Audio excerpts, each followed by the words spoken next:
Hey everyone, and welcome to Almost Cancelled. I am Peter, that is Connor, and we are going to talk about 3% Season 2, Episode 8. It's called Chapter 8, Frogs. So full spoilers for the episode, as always. And when I learned the title was Frogs, I was looking forward to those frogs from the first episode, resulting in some death. Like, I was hoping for like a good frog-related death. You know, it's true. I think this is the first title where going in, you've got an expectation of it, Yeah. right? Whereas all the others, it's like, well, that could be anything. And it didn't disappoint. We got bodies landing in a pit of frogs. And we did. That was the thing that happened. But there was revelations. Obviously, we had Marco at the end of the last episode. That was the big cliffhanger. And we find that they rescued him enough and said, okay, you'll survive maybe 10 years in the inland. If you came to the offshore, we'd probably keep you alive till a nice old ripe age. But because you're going back to poor land, you just have your shitty fake legs, and you look like shit. Basically, it looks like shit. It does. Entire episode, it looks pretty awful. And we see that he doesn't go back to his house. He's too ashamed to go back and let the people who knew him know that he didn't pass. Yeah. So he ends up going to the garrison, who obviously he's the one who's got Joanna captured now. Marco's working for him, and we get like a quick flashback explaining how he became a part of that group, and how he kind of took him. First, he outsmarted him. This was a very sort of process style game where he had to outsmart him almost, and then he had to figure out a way to like tackle him down to the ground, despite the fact that he's a cripple, as they keep calling him. As they keep calling him. I think you should. Well, I don't not quite hear the word cripple because it's subtitles for us, but you see the word cripple maybe like 30 times in the duration of this episode. It's used extensively. Because even when I'm talking to you, I don't see your name that much.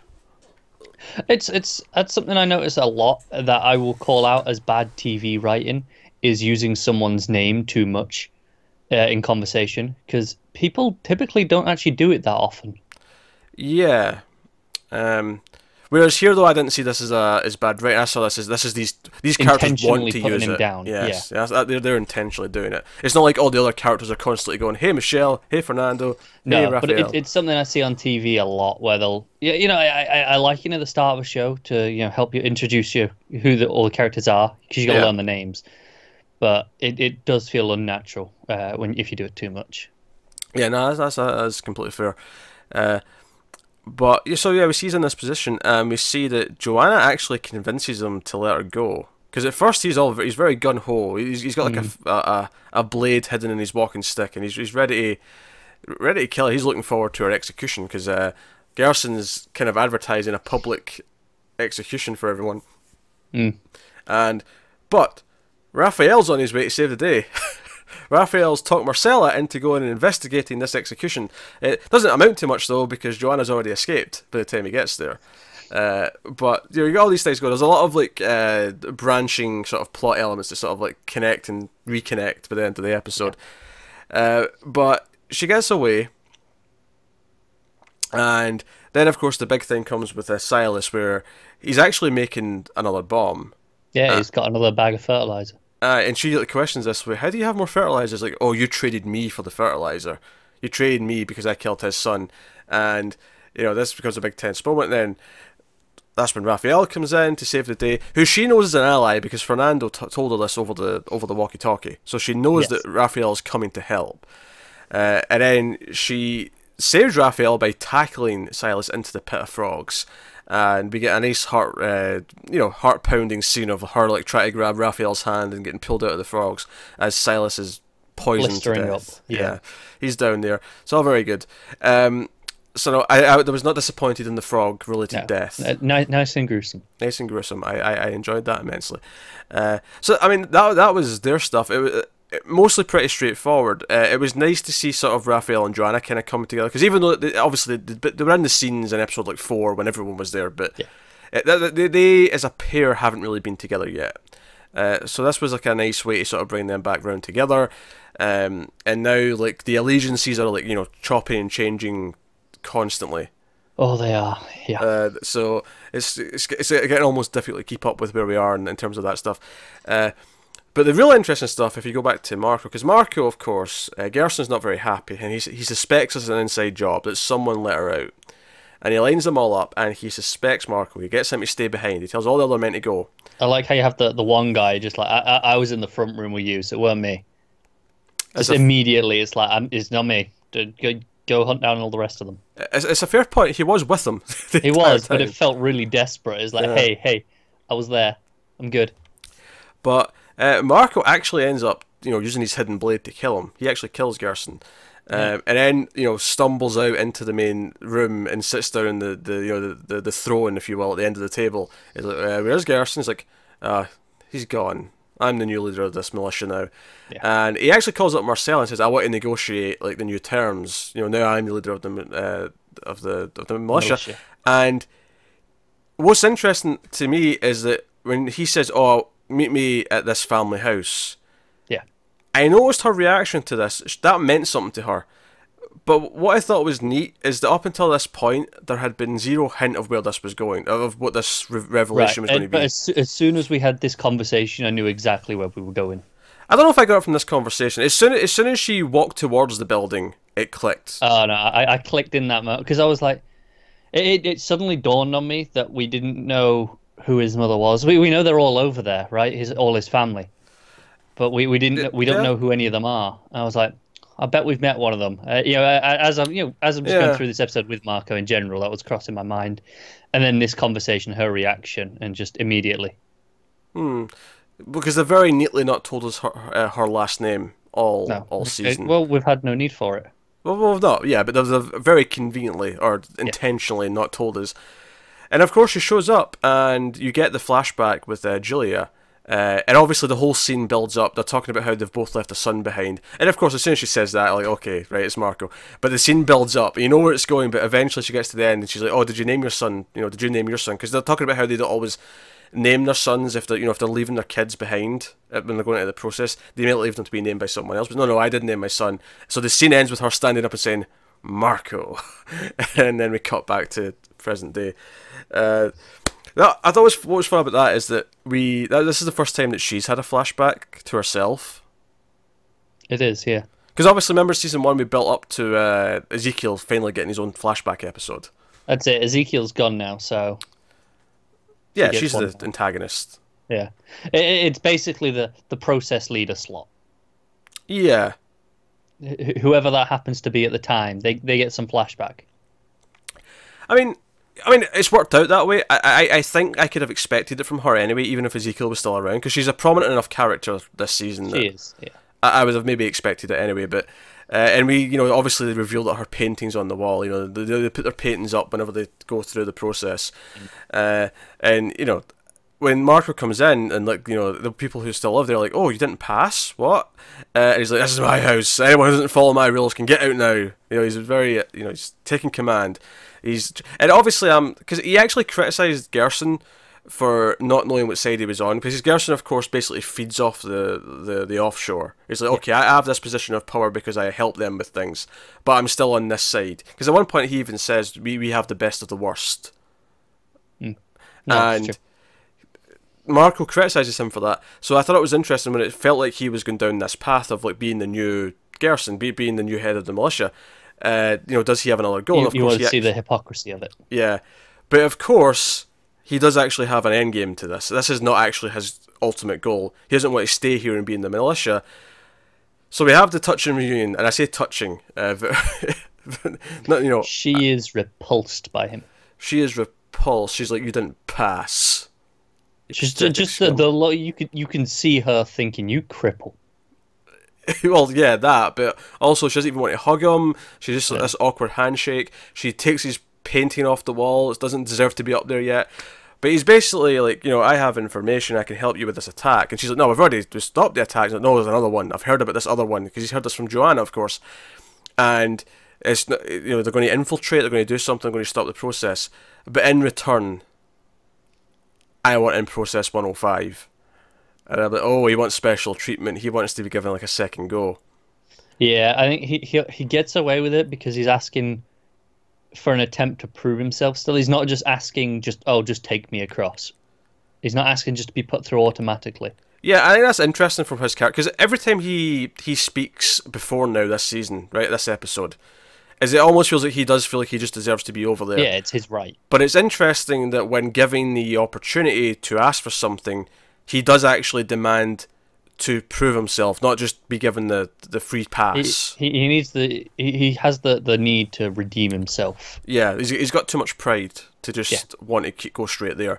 He wants to prove himself in the eyes of himself and his family. And because as much as he always said he had the right to be over there, he thought he had the right just because he expected to pass the process. He didn't think the process itself was unfair. Yeah, he blames the others involved. He blames Joanna. He blames the people who betrayed him. Yeah. I mean, if that's even, obviously that's from his perspective. I don't necessarily think they betrayed him. He's the one who was going a bit nuts in that episode, if you recall. But so no, I think that's an interesting character point, is that he chooses to want to go in the process again, even though he's at a fundamental disadvantage now. Oh, absolutely. Yeah. So he still thinks he can do it. So again, I mean, we're building up to the day one of the process, so we'll see how this shapes out. I'm starting to think that the process itself might be next season. If it happens. If it happens. Because if they disrupt it, then... If they disrupt it, then obviously not. But I can kind of see that alternating seasons as a process and not. Yeah, it'd be interesting, though, because that would mean we'd have Marco and Gloria in the process. We'd have two characters we know. Yeah. Actually going through, and I imagine we'd probably maybe get to know one or two others as well, if we did get this process as a full season next year, along with whatever our main characters otherwise are doing, you know, Michelle and Fernando and so on. So obviously we'll see what the next two episodes do, because that could be total bollocks. Yeah, that could be. You know, part of this could be that they actually disrupt the process, and it's like, oh no, what do they do now? How do they clean this up next season? But no, very interesting. I enjoyed this stuff quite a bit, even though the revelation... I think what I liked about the revelation that that's his mother, that Marcella's his mother, A, I liked her reaction to him, it was very dismissive, but B, I liked that it legitimately comes out of nowhere. Outside of the hints in this episode itself, there is nothing in the previous episodes, but that doesn't necessarily make it feel like it's forced, and it's like, oh hey, shock value. It's like, no, there's no reason why we should have a hint for this yet. No, it's because Marco was gone from our minds. He basically didn't exist anymore as far as I was concerned. Well, yeah, because he was pretty convincingly looking like dead. And, you know, to the show's credit, there's still consequences from that injury. Like, he's got no legs. He's not just okay. He's told that he's dying within 10 years unless he gets, like, high-tech medical treatment. Like, so... you know, because I think they mentioned one of his kidneys is gone. Like, he's a wreck. You only need one of those anyway. Aye, until something happens to the other one. Well, yeah, but I mean, he's young enough. 10 years, he'll be fine. Oh, great! The fact that you're dead by 30 means you're all right. You don't have to worry about that. Well, you don't have to worry about kidney failure by 30 usually. Yeah, but it's just a weird silver lining. Like, yeah. You don't have to worry about it. You're going to be dead by 30, but you don't have to worry about some other things. I agree. It's not much. I'm just saying. I mean, he's got bigger things to worry about than kidney failure. Certain death. Exactly. Don't worry that one of the kidneys is gone. That's like small fish. I wasn't even saying he should be worried about it. I was just saying that this is adding to the list of things that are proving that he is a complete and utter train wreck right now.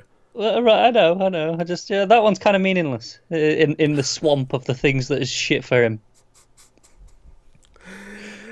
I bet it doesn't feel meaningless. I don't know. It might not. Do you think his attitude as well? I don't really care about the kidney because, you know, I miss my legs. I mean, he's probably more concerned about the legs than the kidney. I'll be honest. Well, yeah. In terms of functionality, yes, that is more of a immediate. You know, the knock-on effect from that is rather apparent, but I still bet he's poking at his side every once in a while, going, "Oh, this is weird. It feels like something's missing." I mean, maybe he is. I really wanted to see him just kind of hold his side at some point now, as if, you know, like phantom pain. Well, they said his ribs were all crushed and shit, so he probably does have a lot of pain in that side. He probably does, yeah. Anyway, what's it going with all that? I don't know. So Marcella is Marco's mother. Neat little twist that I think worked because it did come out of nowhere, but not in a cheap way, where it felt like, oh, here's a twist for the sake of the twist. No, it makes complete sense because, you know, like I said, we we've always known his family were over there and were, quite well off in their positions If because of. anything, I'd expect to meet like tons of them now because like, he's had big brothers and shit and Yeah, yeah. parents and Where are they all? Are they in the division? They're just yeah. working for us soldiers. I don't know. Who knows? Maybe we'll find out more of them. Maybe we won't. But it's a neat twist, and I think it would have been a neat twist even if even if he wasn't alive. Like say that we never got him back, but it was still something we revealed. Like I mean, this would completely change her feelings on him because obviously right now she's just kind of like ashamed of him for not passing and whatnot.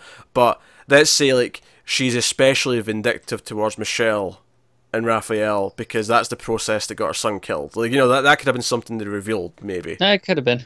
It doesn't have quite the same impact because here at least the exciting part of this reveal is the interaction between the pair Oh of them. sure, yeah. No, I mean obviously this does a lot of different things with it, and perhaps having him be alive but her be ashamed of him is far more interesting and paints her as much more of an evil character and makes her more of a villain than perhaps the other one would have. But like I think there was potential in the reveal regardless of whether or not we had him back. No, I agree. Because kind of like how last episode we weren't even sure, like, is he pro-cause, is he pro-process, what does he fall down on?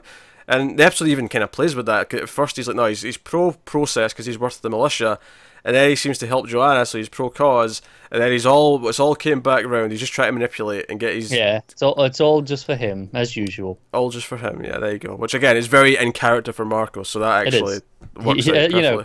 All these devastating injuries, it's not really changed, has he? No. Temper's up a bit. I mean, yeah, he's a bit more irritable. Yeah. He's still happy to stab people though. So happy to stab people, indeed. So the other thing that obviously that we go through in this episode is the island stuff, the offshore stuff with Michelle and her brother Andre.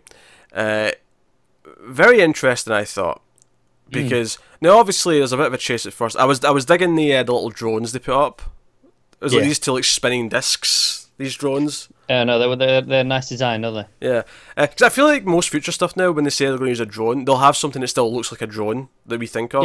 Because now we have drones, they like to just say, oh, they'll recognise this. We'll just make it a bit fancier and slap some lights and boops on it. But he had these fancy drones, and they're running around, and they're still looking for this secret place that no one else knows about. And I think last week I questioned when he said, "Oh, I've got a place we can go that no one else will know about," because we were saying, "Oh, they've got the whole thing mapped, they've got this, they've got that." Because I think when he said that, I assumed it was like a cave or something like that. Like I think that's what I thought in my head. This where they actually go is far more interesting. It is. So first of all, they figure out quite early on that they've erased some of his memory, which is not a cheap thing here because we've set that up quite well. They've tried to do it to her. It didn't work, but we know they can do it. And he's lost whatever secrets they didn't want him to have. He's kind of lost it, but he gets glimpses here or there. Yeah, and I think it's interesting because I can still see this playing as either way as to whether or not he did do it. Because, there's the one way where, he didn't do it and you're doing what we just tried to do with Michelle of, all right, well, delete it so they can't fight back. I think if I was to guess right now, I'd say he did do it, but it was justifiable. Oh, maybe. But I think what could be just as interesting is, the place he was in it's supposed to be a treatment center, right? Yeah. So, what if it's, okay, we can erase the memories and try and get him back functioning in society and make him You're thinking, what if again. he actually did go full evil, but like now that he had some stuff erased, he can make the choice to try and be better. Yeah, there's a lot of drama potential in that. I think that would work. I'll kind of go back to what I said there. I'm kind of expecting though he did actually kill someone, but he did it in not necessarily self-defense, but because of what he was looking into, because of what he knew, it led to someone trying to kill him or something. It's more than it seemed. Yeah, at face value, that's true. I think it's easy just to assume though that because they tried to erase memories that he's innocent, and I'm sure that that's obviously what Michelle's jumping to. Yeah. Which makes me think that's too easy. Yeah, but they find this. It's basically the hatch from Lost, if you're familiar with that reference, and it's got an eye scanner which works for him, so he's already had himself programmed into it, and there's a passcode. which they try and figure out. And I actually wasn't really understanding some of what they were deducing here at first, because it was like, oh, it's something to do with you, Michelle, I think. And she's like, oh, well, 2, because I'm your second sister. And I'm like, okay, well, it's 7 digits, 2 doesn't really help very much. Even if you get all the different parts of it right, it's like you still have to arrange them. Yeah. I think they were just kind of hoping that throw some numbers out and it'll kind of just come to him. No, that makes sense. But what I liked, though, it turned out to be a shape, because obviously you get the 9 digits in the correct sort of order as a keypad, and it was a backwards N, because at first I thought this is kind of weird. She's just going down the column. Yeah. But it was a backwards N, because they set up that she used to get her N's backwards when he was trying to teach her to write, but they get inside, and what's interesting is she because he's explaining why the security is so high tech, and it's kidnap proof, and she's like, but the founding couple put this here, like what why who kidnapped them, and he says one of them. Yeah, and again, that's interesting. This is the mystery we set up in the opening scene of the season. And of course, one of the things that he flashes to when we're seeing his memories, just kind of get quick glimpses, is 3 people, the 3 founders sitting at a table, and then when we get inside this bunker, there's like a table with 3 chairs looking out into the water. It's like a secret little command base, and it's like, oh, mystery. So I think what's interesting for me is that the Michelle plot seems to be veering away from what the process is. All this stuff with attacking the process and saving the process, saving the people, stopping the cause, whatever. It feels like Michelle and her brother are kind of veering away from that. They might come back around to it by the end, but right now they're diving into the history of they're diving into the history, and I think this is going to set up some interesting stuff for season 3. I feel like we're going to get some sort of reveal about this before the end of the season. I agree. I think at this point my biggest concern with the plot is I still want it to have some sort of satisfying resolution for this season for these characters. And I hope it's not all just, oh, we're into setup now. Because I feel like season 1 was very well rounded in that sense, where I got a lot of I got resolution from everyone, but I was left in a place to continue. That feels like a weird worry to me, honestly. It's just the fact that because we're set, kind of as much as this was set up right at the start of the season, for Michelle, this is kind of a new thing to dive into as a plot, and it feels relatively late in the season to be delving into a brand new plot. For that, I mean, I have watched far too many shows that have things like this to introduce and then have a big cliffhanger about them. Like, part of the excitement of the finale is revealing that, oh, we have this new box of things to play with. So no, that's a weird complaint to me. I mean, it's possible it could feel unsatisfying, but I don't think it will be. I think the other plot will have the big satisfying thing, and then this will set up and leave us on the huge question for next year. Yeah, maybe. And I don't really have a problem with that. I'm cool with that. And it's funny that I referenced Lost a little bit ago, but Lost was something that would do that a lot. It liked to raise questions, and I'm okay with one plot just ending with a question this year. Okay. Yeah, I'm okay with that.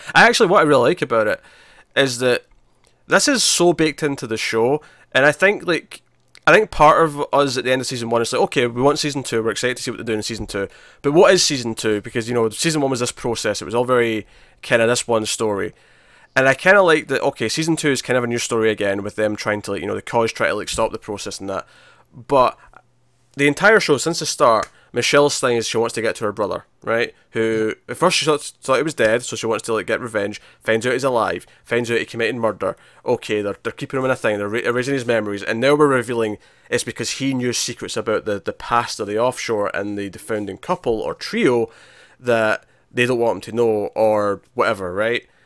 And I feel like this setting up the next big thing for next season makes it feel like, no, that core thing was part of the show the whole time. It feels like that was always there under the surface.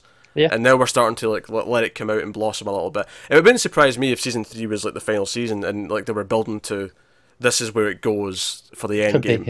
Yeah. I mean, they could have 5 seasons planned for all I know, but it feels like no, this has been here the whole time, and I'm actually really glad because I feel like there was a risk of Michelle's brother being kind of underwhelming once she got to him. No, I know what you mean. But him leading to all this, them teasing us with that mystery at the start of the season, that opening scene being like, wait a minute, there's a lie to this. They've been calling them the founding couple, but we see there's 3 of them. What happened that changed that? There's some sort of secret here. planting that seed at the start of the season and then having Michelle's brother be this kind of key to start getting into that story makes him a lot more satisfying to finally get out of that cell. Yeah, that's true. Because before he's just, you know, Michelle's driving force. He's there just for her. He is. I thought it was still pretty interesting this episode with him before this reveal. Like, you know, the idea of, you know, how long he's been alone and, you know, just his own reflection and, you know, that moment where he just stops and stares at a tree and he's just seeing himself. Oh yeah, that was interesting. I think there's potential in that. I think, yeah, even before it was getting to this reveal, I was more invested in him as a character than I ever have been because of just how psychologically broken he is. Oh yeah, there was some interesting teases with that stuff. You know, back in like episode 2 or whatever it was, with Michelle like, outside the box and him, you know, yeah, you thought he was like sensing her, but he was actually just trying to swat a fly or whatever. Yeah, like I really played it up this episode. You know, out in the open and him. Because I think it was less interesting to me when he was just in the box. Because it was like, okay, of course he's like that. But when he's out and interacting with people, like in that state, that's far more interesting to me. Yeah, but I think his psychosis and the backstory as to why he's in there, they all kind of tie up together quite nicely. And I feel like all of it comes as a package. Yeah, that's fair. Because I feel like, okay, that'll make him as interesting as a character interacting with Michelle and the possible drama of like realizing that maybe he has done some bad stuff and maybe she has to accept that and reconcile with that. But from a plot perspective, a lot of the excitement comes from, oh, this unlocks all these doors to all this mystery stuff that, you know, we've hinted at a little bit and we're intrigued by that, but we've not really delved into it yet. No, you're right in a plot sense, but you know, as we often say, the best stuff in this show is when you just have, you know, two people in a room talking. So I was excited just by the fact, you know, just to see them interact in that way, rather than I didn't necessarily go into this going, oh, I need a big plot from him. Oh no, I didn't necessarily need a big plot from him. That's not what I'm saying. I'm saying that he could have been, you know, because up until now he's just been a plot device. Yeah. And there's a possibility that once they get to him, he doesn't seem like he's been worth all this effort. Like, there was a definite possibility of that. There's also a possibility that she gets him out of the cage and he could have been shot instantly by the bad guys. And now it's like, okay, it's revenge time again. And that would have been a little underwhelming because, I mean, it could have worked. It could have been like a, you know, she just gets to him and...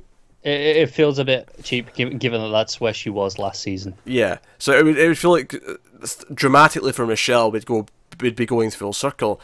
For me, I think it's really exciting that not only is he interesting because he is kind of like, you know, like, is he okay up in the head? Is there going to be like some like other flashes coming out? Are we going to see like a darker side to him as he unlocks more of his memories? But also that it actually links up with all this interesting plot. Arguably the most interesting the plot itself is going to get, or has been. Yeah. So no, I'm all for the what this is teasing and setting up. Once they get into that room and I saw those 3 chairs, I went, oh, this is interesting. This is secrets from the island and the offshore's past. So no, it's good stuff. So yeah, that's the episode 8 though. I will say I had one problem with the flow of that plot. There was one moment in particular where, so you know, we had them being tracked, right? And when we were seeing them tracking them, following them where they were going, yeah. But there's a moment where the first time we see the screen and they're going, okay, they're there, they've stopped. We see the dots, and then immediately it cuts to them going, oh, hang on, they can track us from our registration. We better cut those out. It felt really weird to me to introduce that like 10 seconds apart. Yeah. Because at first fair. it feels like they're just, you know, tracking them, you know, by you know, like more, you know, older methods of, you know, just like, okay, there's footsteps here, we're going that way. And then as soon as they introduce this, oh no, we're tracking them by the registration. I think to me that's they thought of it. I think to me that says it wasn't there for like they didn't want to play with it as a plot device. It was more, we've already established in some capacity that they've got these chips and that they could probably be tracked by them. And this was them saying, okay, we have to address that and quickly get rid of it. Yeah, I just feel like it would have been if you just showed me the screen earlier and then came back to it and then realized you just a little bit of, rather than just them being followed, you know, where it just seemed like they're following the way they went. Just split the scene up, basically, is what you're saying. Yeah, just the way it went from like, oh, here's the dots, look, we've got them, to okay, this we need to cut this out. It was really weird to me and jarring.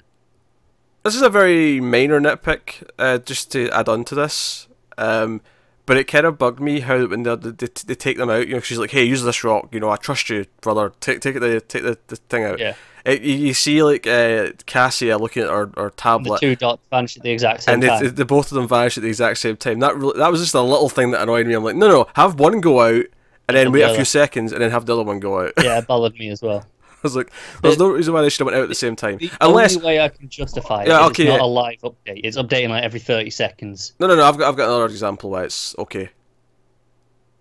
Go on. They didn't go off when they pulled them out. They cut them both out. They were still active because they were still working, and then they stomped on them at the same time, and that's what made them go offline. Yeah, it could be. See, the reason I assumed it wasn't that is I assumed that they were powered by the body. You know, that was the power source essentially. So once they're out, that's it. They just die. That's fair, but maybe it holds a charge for a little bit. Maybe it does. So they stomped on them to make sure, and that's why they both went out at the same time. Could be. Not really matter. This is a minor nitpick, but I noticed it bugged me as well. I noticed it it. did. It felt unnatural that they would both go out at the same time, unless It it did. happened like we just said. Or maybe like you said, maybe it's it's not a live feed. It's like every 10 seconds it updates, so they just both happen to go out within the same 10 seconds. It's possible, but it did seem really weird when they blinked out together. Yeah, no, this was a really good episode. I think obviously this season's been very different from season one, and it occasionally hits at the ideological debates. We've had some good examples of that. It occasionally hits on kind of almost makeshift versions of the games, right?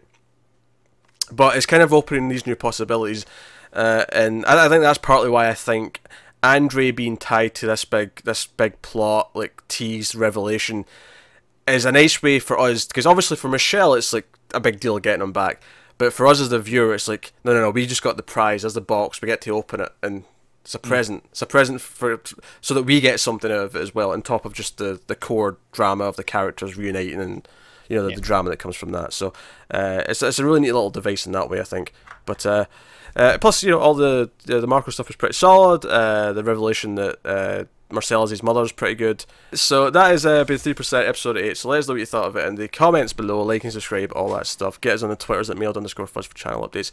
If you want to support the show, head over to patreon.com/mailfuzztv. You can do that over there. There's a handy list of links over there for all the different things we do, both on the YouTubes and on the audio feeds, but otherwise, that is us. So thank you once again for watching or listening. We always appreciate it. Keep watching TV, guys. Have you got any vanilla?